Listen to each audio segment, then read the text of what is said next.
गुण से परीक्षित जी महाराज ने कलयुग को 4 स्थान दिए। कौन कौन सा? दूतम पानव स्त्रियः सूना यत्र धर्मस्य चतुर्वेद। दूतम, जहां जुआ खेला जाता है। पहला स्थान कहाँ है? जहां बढ़िया चकाचक पैसे लगा करके जुआ, जानते हैं जुआ समझ में आ रहा है ना? जुआ, हाँ जुआ, जहां जुआ खेला जाता है। फिर दूतम, दूसरा है क्या? पानम, अर्थात जहां मधुशाला हो। मधुशाला जानते हैं? मदिरा जहां पी जाती हो या मधुरा जहां बिकती हो मदिरा, तो वहां कलयुग का दूसरा वास हुआ। बोले स्त्रिया, दूतम पानम स्त्रिया, जहां वैश्यालय हो, स्त्रियों की मर्यादा का ध्यान ना रखा जाता हो, स्त्रियों को गाली गलौज किया जाता हो, उस घर में कलयुग का वास हो जाता है।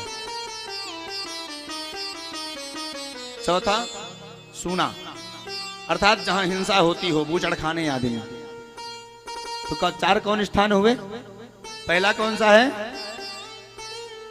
जहां जुआ होता हो। दूसरा मदिरालय में। तीसरा जहां स्त्रियों की इज्जत ना होती हो, अथवा कह लीजिए वैश्यालय में। चौथा जहां हिंसा होती हो, जानवरों को काटा मारा जाता हो, या कह लीजिए बूचड़ खाने में। ये 4 स्थान परीक्षित जी महाराज ने कलयुग को दिए। कलयुग ने कहा, वाह महाराज, जैसा रूप वैसा जगह दिया आपने। काला कलूटा हूं तो सब गड़बड़ सड़बड़ जगह में आपने हमारा स्थान दे दिया। अरे कम से कम इतना अच्छा गुण है, उस गुण के बदले ही कुछ दे दो, अच्छा स्थान है। बोले काला कलूटा मैं, और जैसा रूप देखा अपने वैसा स्थान दे दिया। मदिरालय में जाकर के क्या करूंगा, लेकिन दिया है तो जाऊंगा। झगड़ा हो रहा है तो है? तो बोले महाराज ठीक है। तब एक स्थान दिया, क्या? कांचन, अर्थात स्वर्ण में। स्वर्ण में स्थान दे दिया तो बड़ा प्रसन्न हुआ। लेकिन एकादश स्कंध में, भागवत में यही लिखा है, भगवान कहते हैं कि धातु नामस्मि कांचनम, धातुओं में मैं स्वर्ण हूं। तब यहां शंका पैदा होती है।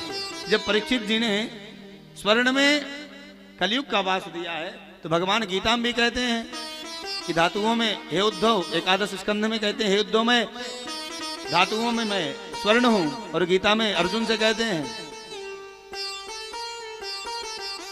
तो बस समझ में बात नहीं आई। लोगों ने पूछा महाराज अब कैसे करें है? अब उधर भगवान भी वास करते हैं, कलयुग भी। अब पता कैसे चले कि किस स्वर्ण में भगवान है, किस स्वर्ण में कलयुग है? बोले महाराज, संसार के द्वारा संसार में जितनी भी वस्तुएं हैं, किसी ना किसी प्रकार से उसमें अशुद्धता या अधर्म के द्वारा जरूर है। आपने अधर्म नहीं किया, आपको जो पैसा मिला या स्वर्ण मिला, जरूरी है कि जो जिस व्यक्ति ने दिया वह धर्म का ही स्वर्ण दिया हुआ। बोले महाराज शुद्ध कैसे हो? तो बोले महाराज भगवान को भोग लगा दो। जब भगवान को आप भोग लगा देंगे तो आप प्रसाद बन जाएगा।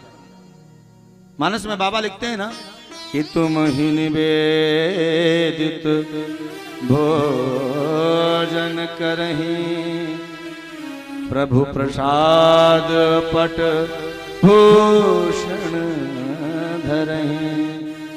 बोले तुम ही निवेदित भोजन करें। यदि आप घर में भोजन बनाते हैं तो उनको निवेदित कर देते हैं भगवान को, तो वह क्या बन जाता है? प्रसाद। और मैंने प्रसाद का अर्थ आप सबको बताया। किसको किसको प्रसाद का अर्थ पता है?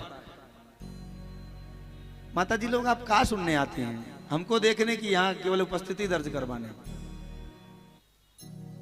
हैं?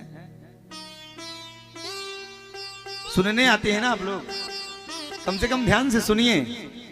आप लोग को भी लगता होगा महाराज बार बार टोक देते हैं हमको। हमको ये लगता है कि केवल हम बक बक बक बक कर रहे हैं, आपको बस ये आप मजा आ रहा है कि नहीं महाराज बोल रहे हैं। जब समझ में नहीं आएगा तो फिर मतलब क्या है कथा का? शायद मैं अंग्रेजी भी नहीं जानता कि अंग्रेजी बोल रहा हूं, समझ में ना आता हो। बोल तो हिंदी रहा हूं। क्यों साहब? प्रसाद का तात्पर्य है प्रा से होता है प्रभु, सा से होता है साक्षात, दा से दर्शन। जिसमें प्रभु का साक्षात दर्शन हो जाए वही तो प्रसाद है।